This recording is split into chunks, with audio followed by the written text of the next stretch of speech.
Hey there, video creators! Today, we're going to dive into the world of video hooks and explore 3 key strategies that will keep your audience hooked.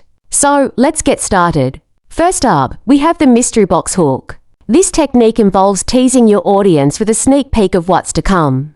It's like giving them a little taste of the main course, and they'll be eager to see the whole meal. Next, we have the cliffhanger hook. This is all about leaving your viewers on the edge of their seats, wondering what's going to happen next. It's like a thrilling cliffhanger in a movie, and they'll be dying to know how it all turns out. Lastly, we have the question hook.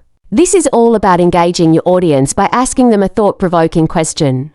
It's like starting a conversation, and they'll be eager to share their thoughts and ideas. So there you have it, folks. 3 video hooks that will keep your audience watching.